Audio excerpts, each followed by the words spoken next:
details of this story have been changed or censored by the State Court of Illinois and by those persons involved in this case whose safety or reputations could be damaged by such information being released to the public. In 1959, a small town in Illinois suffered from an economic blow after a Chevrolet automobile factory was shut down. During their period of decline, many of the citizens tried to bring forward their own personal ideas for reviving the economy.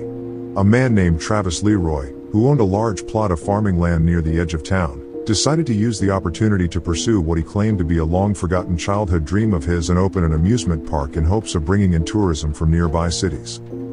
Travis wasn't very well known by the rest of the town and had always been fairly quiet, but he had never said an unkind word to anyone and he didn't have a single enemy to speak of.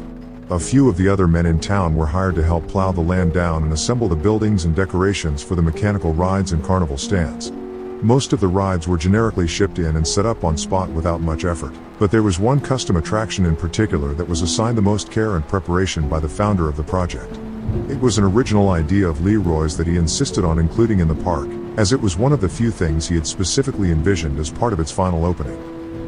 It was a slow indoor track car ride that would be lit and decorated to appear like an enchanted forest, complete with different animatronics of animals and lifelike statues of pixies, fairies, and other magical woodland creatures. Leroy personally had the statues and moving figures brought in from a larger outside company, and the rest was easily constructed with nearby shrubbery and donations from the town's taxidermist. Before Travis officially opened the park to the public, he insisted on doing a final walk around on his own as he marveled the creation and assured himself that everything was perfect for its first day of general admission. Once it was approved to his standards, the local children were abuzz with anticipation to see it, and the attraction was an immediate sensation in the region. The park was successful for many months and was immediately bringing in more revenue and income to the surrounding community, as well as to all the townspeople who were employed in many of the stands and vending booths.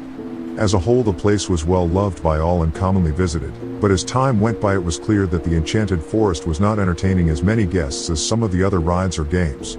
However, when it was suggested to Leroy by any of his employees or associates to shut down the ride, he would immediately cast off the idea and become seemingly offended. Because it wasn't using up very much of the profits on maintenance or repairs, the majority of those who asked never argued otherwise, and the subject was eventually dropped completely. After a few years of the theme park thriving and growing, one of the local 4-year-old boys was reported missing after disappearing in the ravine by his backyard on the outskirts of town. Traces of evidence were found in the brush near the other side of the creek, a shoe and some locks of hair, but there was no sign of blood or violence. The case was eventually concluded as an animal attack and closed by the parents and the Department of the State. Even after its close, some citizens were suspicious of the lack of evidence or remains found of the toddler by search parties or authorities. The suspicions never came to much fruition, as coyotes and wolves stalking unwatched pets and children was not uncommon for the area. Then, 5 months later, another child went missing in an outside county.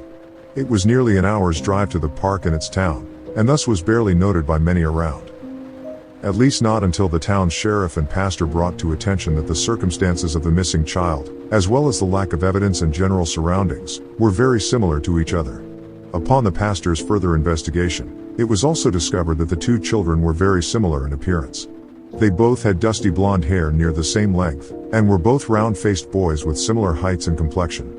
Police launched into further investigation and were unable to find any other connections over 2 weeks of questioning and researching each victim's family.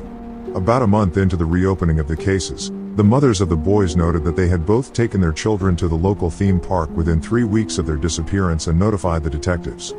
The entire staff was interrogated over the matter and the lot was inspected, but most of employees were unaware of the disappearances even occurring, and there was no suspicious findings in the park.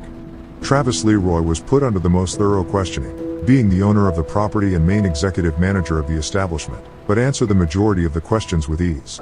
He had seen neither of the boys in the park the days they visited and spent most of his time during park hours in his office or in the maintenance backlots. The case was again closed without further evidence until another disappearance a few miles down the ravine from the brush the first child's traces were found. This child was a girl of 3, but again matched the appearance of the other boys, having short blonde hair and round, rosy cheeks. After the parents of the girl were brought in for search and investigation, it was soon discovered that they had also just visited the theme park only a few days before. The park was then officially shut down by authorities until further notice for intricate search and investigation, much to the outcry and complaint of the town receiving its valuable income. The rides were dismantled and the offices were cleared, but no undeclared components or secret areas were found anywhere. Even after a search of Travis Leroy's living quarters and the homes of a few other managing staff members, nothing was found to be connected to any of the missing children. The only area noted by detectives that had yet to be investigated was the building housing the forest ride due to the lack of installed lighting and commonly used exits.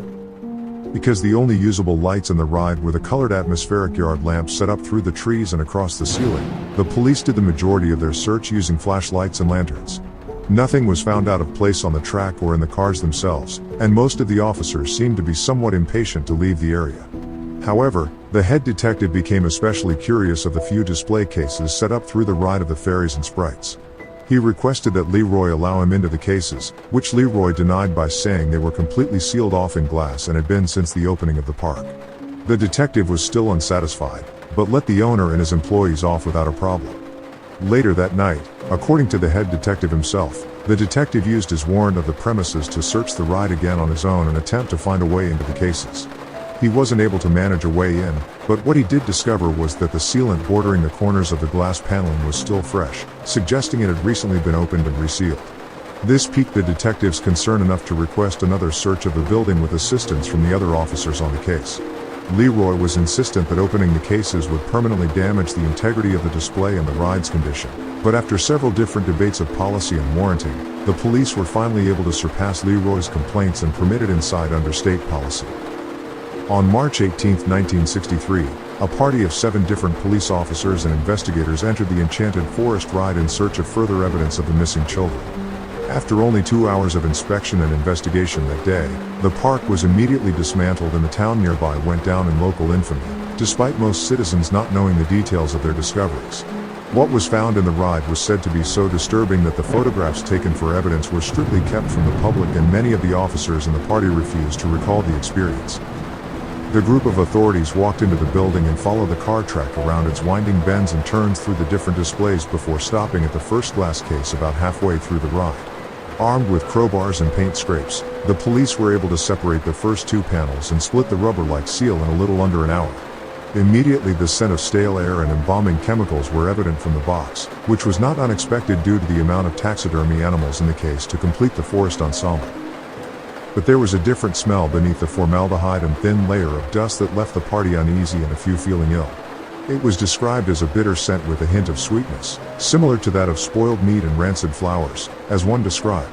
As the men delved further into the case, they seemed to agree that the smell was emanating from the statues and figurines. The head detective approached one in the middle, a small dark-haired sprite in a homely outfit of overalls and hat who was staring curiously up at the ceiling and holding a preserved bird perched on his fingers. He peered closer at the figure's expression and stared into its lifeless glass eyes before quickly being overpowered by the previously noticed smell. Covering his face with his sleeve, he continued meticulously inspecting the sprite to find what the source of the odor could be. While searching it, he noticed that there was almost a faint hint of freckles on its cheeks under what looked like a thick layer of lacquer or resin. What happened next sent the whole of the group into a fit of disgust, and one man had to rush from the building to vomit outside. The detective raised his hand to scrape away a layer of the enamel from the sprite's face and sample it for later testing. But instead of peeling back a flake of enamel, a large chunk of the figure's cheek fell away under his fingernail and dropped to his feet. Beneath the layer of flesh-tone covering was what seemed to once be living, raw flesh and muscle, long congealed and dried from years of preservation and stagnant presence in the glass box. The detective quickly swabbed the flesh for sampling before excusing himself outside, as the smell and the atmosphere of the area was becoming too overwhelming for him and the others to handle.